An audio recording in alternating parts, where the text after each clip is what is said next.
ஓ முருகா போற்றி. ஓம் சரவண பவ. என் அன்பு குழந்தையே, உனக்கு யார் என்ன கெடுதல் செய்தாலும் அதை அவர்களுக்கே நான் திருப்பிக் கொடுப்பேன். இதுவே சிவனின் வாக்கு. எப்பேற்பட்ட கஷ்டங்களிலிருந்து விடுபடவும், எண்ணியது எண்ணியபடி நடக்கவும் கண்கண்ட தெய்வமாய் விளங்குவது எல்லாம் வல்ல இறைவன் ஈசன்தான். ஆனந்த கண்ணீர் வருகிறது. என் வாழ்க்கைக்கு நீ ஒரு நோக்கம் கொடுத்தாய், அர்த்தம் கொடுத்தாய், பெரிய தோல்விகளை கொடுத்தாய்.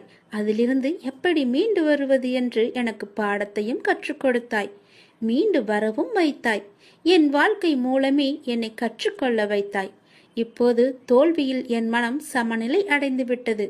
அதுபோல் வெற்றியிலும் ஆடாமல் என் மனம் சமநிலையில் இருக்க அருள் புரிவாய். எனக்குள்ளிருந்து வழி நடத்தும் ஈசனே, இதை இறுதி வரை தொடர்வாய். நீ என் மூலமாக செய்யும் பணியால் உன் திருப்புகழை நான் அடியவர்களிடம் சேர்க்க வழி தந்தாய். உன் அடியவர்களின் அன்பான மனதில் அடியேனுக்கும் சிறு இடம் தந்தாய். நன்றி ஈசனே, மிக்க நன்றி. திருவாசகம் படிப்பதால் என்ன பயன்? அதன் மந்திர சக்தி என்ன? சிவபுராணம் என்றால் என்ன? அதை தினமும் படிப்பதால் வரும் பயன்கள் என்ன? சிவபுராணத்தின் பெருமைகள்.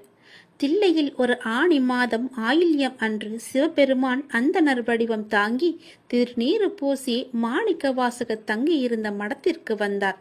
வந்தவர் மாணிக்க வாசகர் பெருமானிடம், தாங்கள் எழுதிய திருவாசகத்தை நீங்கள் ஒரு முறை சொன்னால் அப்படியே ஓலைச்சுவடுகளில் எழுதி கொள்கிறேன் என்றார். மாணிக்க வாசகர் அமர்ந்து இருந்தபடியே 51 பதிகங்கள் கொண்ட திருவாசகத்தின் 658 பாடல்களையும் சொல்ல சொல்ல பெருமான் எழுதி கொண்டார். எழுதி கொண்ட திருவாசம் அடங்கிய அத்தனை ஓலைச்சுவடிகளையும் பெருமான் நாடரசா சன்னதி முன்பு வைத்துவிட்டு மறைந்து விட்டார்.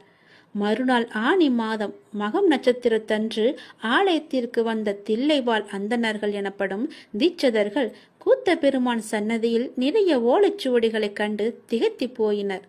ஓலைச்சுவடிகள் அத்தனையும் எடுத்து பார்த்த தீட்சிதர்கள் கடைசி ஓலையில் மாணிக்க வாசகர் சொல்ல அழகிய சிற்றம்பலமுடையான் எழுதியது என கையொப்பமிடப்பட்டிருந்தது.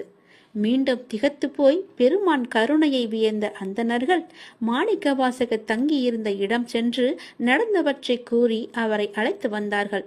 ஓலைச்சுவடிகளில் உள்ள ஒவ்வொரு திருவாசக பாடலையும் பார்த்து கடைசியில் பெருமானது கையொப்பத்தையும் கண்டு பிரமித்தவராய், ஆம், அடியேன் சொல்ல எழுதப்பட்டதுதான் என்று சொல்லி வந்தது பெருமான் தான் என நினைத்து உள்ளம் முருகி கண்ணீர் சொரிந்தார். தீட்சதர்கள் மாணிக்க வாசகரிடம் ஓலைச்சுவடியில் உள்ள திருவாசகத்திற்கு பொருள் கூறுமாறு வேண்டினார். மாணிக்க வாசகர் மந்தகாச புன்னகையுடன் நடன கோலத்தில் இருக்கும் நடராச பெருமானை காட்டி, இப்பாடல்கள் அனைத்தும் இவர்தான் பொருள் என்றார். அப்படி மாணிக்க வாசகர் கூறியதும் பெருமான் அருகே ஒரு ஒளி தோன்றியது.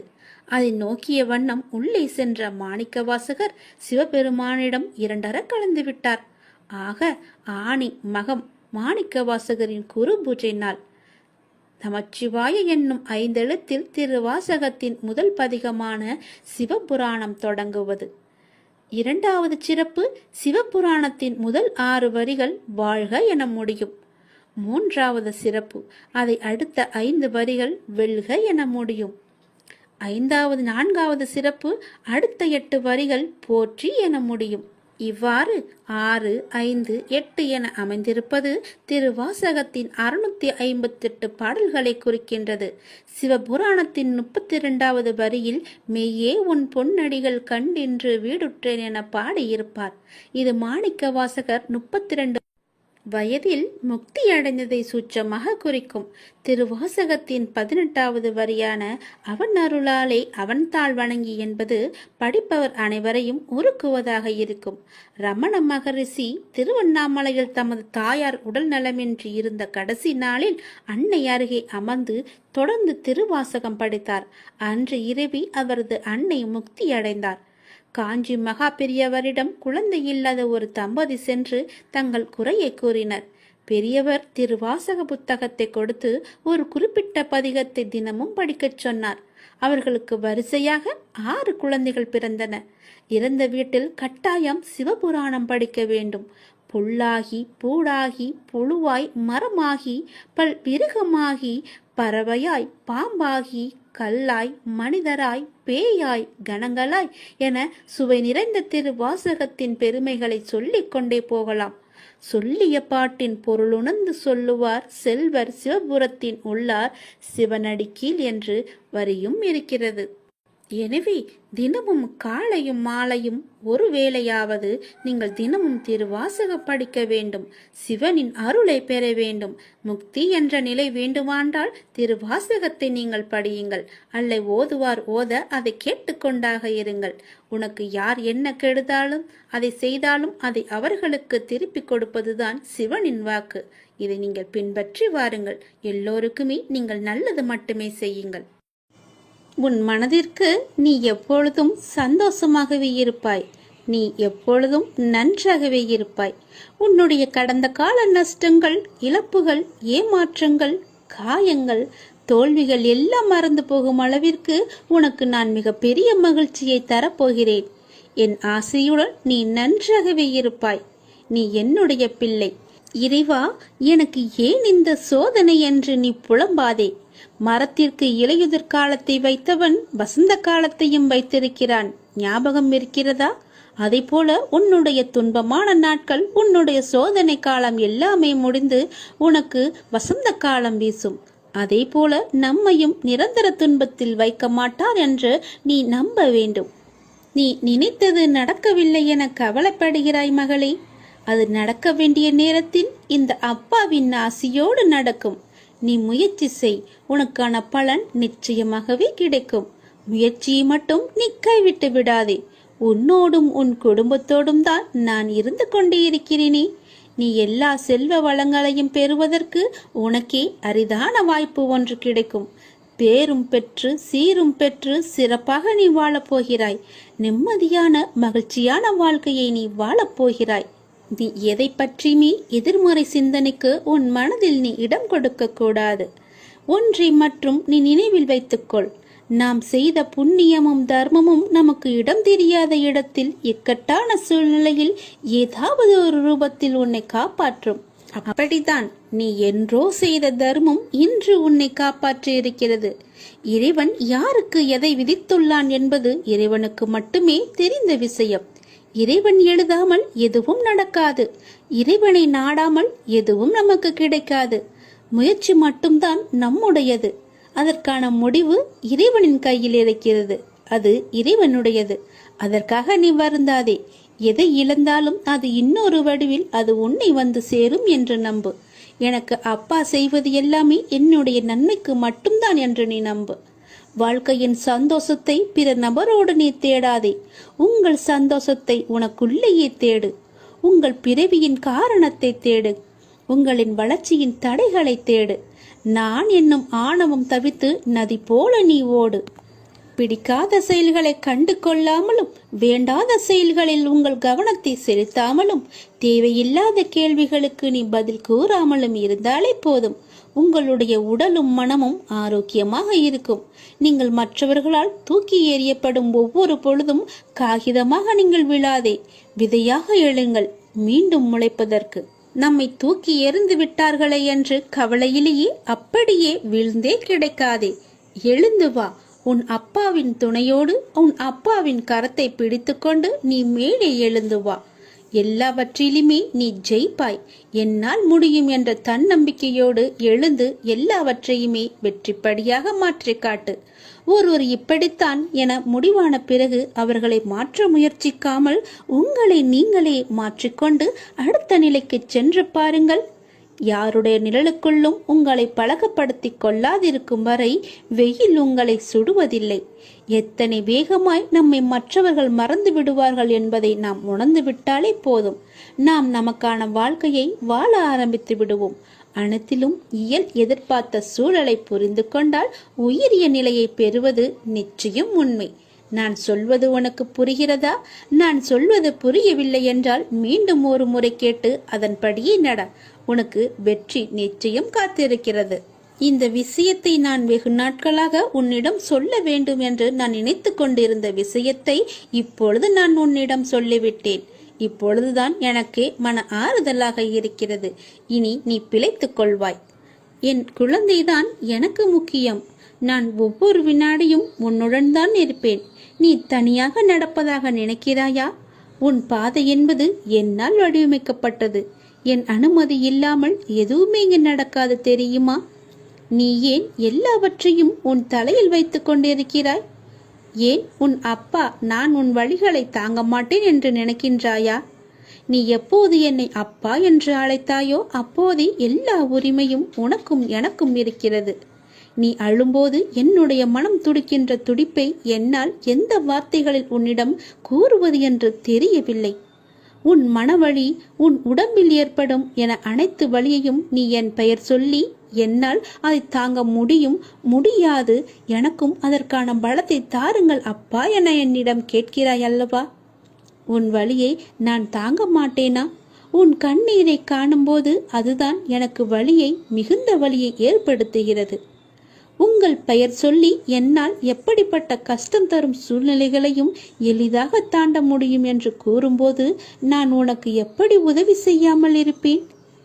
வலி தாங்காமல் சில நேரம் நீ கதறும் போது என்மேல் கோபம் கொண்டாலும் அது உன் மனதிலிருந்து வருவதல்ல. அதன் பிறகு என்னை மன்னித்து விடுங்கள் என்று கேட்டு நீ என் முன் நிற்கும் போது என் மனம் உன்னை எண்ணி கலங்குகின்றது. என் பிள்ளையை இப்படி விதியால் படும் அவஸ்தைகள் என் முன் இப்படி நிற்க வைக்கிறதே என்று. நீ துவண்டு போக மாட்டாய். என்ன கஷ்டம் வந்தாலும் நிமிர்ந்து பறந்து வானமாக மேலோங்கி நிற்கப் போகிறாய். யார் கைவிட்ட போதிலும் என் பக்தனாகிய உன்னை நான் ஒருபோதுமே கைவிட மாட்டேன். நீ எங்கு சென்றாலும் உன்னுடனே நான் இருப்பேன். எதை பற்றியுமே நினைக்காதே. உனக்காக யாருமே இல்லை என நீ வருந்த கூடாது. நீ அப்பா என அழைத்தால் உன்னை காக்க நான் வருவேன். நீ நினைத்தது நடக்கும். உன் வீட்டில் நீ நடக்க விரும்பும் சுப காரியங்கள் எல்லாவற்றையுமே நான் நடத்தி காமிக்கிறேன். என் ஆசையோடு நடக்கும். உன் முயற்சிக்கான பலன். வெகு நாட்களாக முயற்சி செய்து கொண்டே இருக்கிறாய் அல்லவா? எனக்கான வேலை வேண்டும், அதற்காக நான் முயற்சி செய்து கொண்டே இருக்கிறேன் அப்பா. எனக்கான சரியான வேலையை எனக்கு வாங்கி தாருங்கள். அந்த வேலையின் பொறுப்பை உங்களிடமே நான் ஒப்படைத்து விட்டேன் என்று என்னிடம் நீ கண்ணீர் விட்டு அழுவாத குறையாக என்னிடம் நீ கேட்டாய் அல்லவா? உன் மனக்குமரல், உன்னுடைய மன வேதனை, உன்னுடைய மன வலி எவ்வளவு என்பது எனக்கு தெரியும். எனக்காக ஒரு நிரந்தர வேலை வாங்கி தாருங்கள் அப்பா என்று என்னிடம் நீ கேட்டாய் அல்லவா? அந்த முயற்சிக்கான பலனை நான் உனக்கு தரப்போகிறேன். நிச்சயம் அது உனக்கு கிடைக்கும். விரைவாகவே அந்த வேலையில் நீ உன் கையொப்பத்தை இடு. அதற்காக உன்னை நீ தயார்படுத்திக் கொள். இப்போது என்னுடைய ஆசையுடன் நீ முழுமையாகவே காப்பாற்றப்பட்டு விட்டாய். இனி எதற்காகவுமே நீ பயப்படக்கூடாது. நினைத்து கூட பார்க்காத விஷயங்கள் நடப்பதைக் கண்டு ஆச்சரியமடையப் போகிறாய். அமைதியற்ற மனநிலையிலிருந்து வெளிவரப் போகிறாய். என்னுடைய ஆசி என்பதை நீங்கள் உணர்ந்து கொள்ளப் போகிறாய். சரியான பாதையில் என் அப்பா என்னை அழைத்துச் செல்வார் என்ற நம்பிக்கையோடு இத்தனை நாட்களாக நீ காத்திருந்தாய் அல்லவா? அதற்கான பலனோடும் வட்டியோடும் நான் வந்திருக்கிறேன். என்னை தொட்டு எப்பொழுது என்னை அப்பா என்று கூப்பிட்டாயோ அதற்கான முதல் வேலையை நான் செய்ய தொடங்கிவிட்டேன். இனி எல்லாமே உனக்கான வெற்றி பாதையாக மட்டுமே அமையப் போகிறது. நீ கேட்ட வேலை உனக்கு நிரந்தரமாக கிடைக்கப் போகிறது. அதை பெற்றுக்கொண்டு உன் வாழ்வை நீ இனிமையாக பொழுதாக மாற்றிக்கொள். இதுதான் என்னுடைய உனக்கான ஆசீர்வாதம். உனக்கு எப்பொழுதுமே என்னுடைய ஆசியும் துணையும் எப்பொழுதுமே இருக்கும். உனக்கு பக்க பலமாக இருந்து உன்னை காப்பாற்றுவதுதானே உன்னுடைய அப்பாவின் வேலை. உன் அப்பா நான் சொல்கிறேன். உனக்கு தரும் இந்த வேலை நிரந்தரமான வேலை. என்னுடைய துன்பங்களுக்கெல்லாம் ஒரு தீர்வு கிடைக்காதா என்று ஏங்கி தவித்த உனக்கு ஒரு நிரந்தர தீர்வை தரப்போகிறேன். கேள். மகிழ்ச்சி என்பது வேறு எங்கும் நீ தேடி பெற முடியாது. அது முழுமையாக அடையக்கூடியதல்ல. அது உனக்குள்ளேயே ஊற்றெடுத்து நீங்கள் அந்த இயல்பிலேயே இருக்க வேண்டியது மிகவுமே அவசியம். மகிழ்வு என்பது உங்களின் ஏற்றுக்கொள்ளுதலை பொறுத்துதான் ஒவ்வொன்றும் அமைகிறது. பிறர் மகிழ்ச்சியாக இருக்கிறார்கள் என்று பார்த்தவுடன் தீர்மானித்து விடாதீர்கள். உங்களால் நினைத்து கூட பார்க்க முடியாத அளவிற்கு சோகங்கள் பிறர் வாழ்விலும் உண்டு. ஆனால் அதனை ஏற்றுக்கொண்டு சமநிலையில் வாழ்வதில் தான் இருக்கிறது உங்கள் வாழ்க்கையின் யதார்த்தமான சூழல். நீங்கள் தான் ஏற்படுத்தி கொள்ள வேண்டும் ஒரு மகிழ்ச்சிகரமான சூழலை. அதற்கான சாவி உங்களிடம் மட்டும்தான் இருக்கின்றது.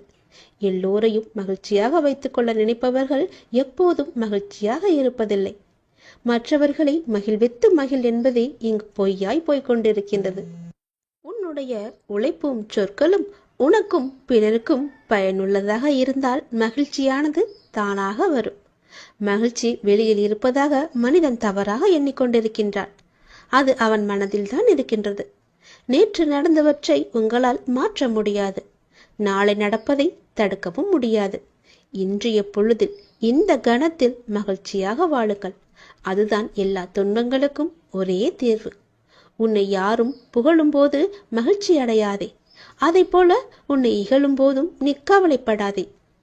புகழையும் இகழையும் சமமாக கருதுபவரே மன அமைதியுடன் வாழ முடியும். நமக்கு கிடைக்கும் மகிழ்ச்சி என்பது இடங்களை பொறுத்து அமைவதில்லை. நம்மோடு பயணிக்கும் மனிதர்களை பொறுத்துதான் அமைகின்றது.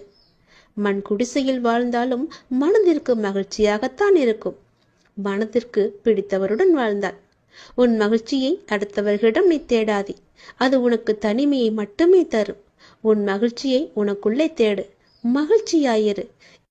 எதிர்பார்த்த போது கிடைக்காத எதுவும் அதன் பிறகு எத்தனை முறை கிடைத்தாலும் அது மகிழ்ச்சியை கொடுக்காது.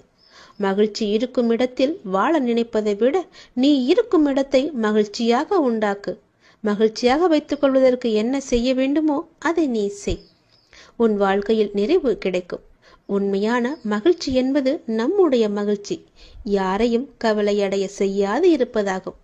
என்னை சுற்றி 1000 உறவுகள் இருப்பதை விட என்னையும் என் உணர்வுகளையும் மதிக்கின்ற ஒரே ஒரு உறவு இருந்தாலே போதும். நான் மகிழ்ச்சியாக வாழ்வேன். மகிழ்ச்சியில் கை குலுக்க மறந்தாலும் சோகத்தில் கண் துடைக்க வரும் கரங்கள்தான் உண்மையான உறவுகள். உயிர் இருக்கும் வரை மகிழ்ச்சியாக வாழ வேண்டும் என்பதை விட நிம்மதியாக வாழ வேண்டும் என்பதுதான் முக்கியம். உன் பிரிவால் நீ அதிகம் நேசித்த ஒருவரின் வாழ்க்கையில் மகிழ்ச்சி கிடைக்குமானால் அவரை விட்டு பிரிந்து செல்வதில் தவறே கிடையாது. நெருப்பை துன்பத்திடம் காட்ட மகிழ்ச்சி வரும்.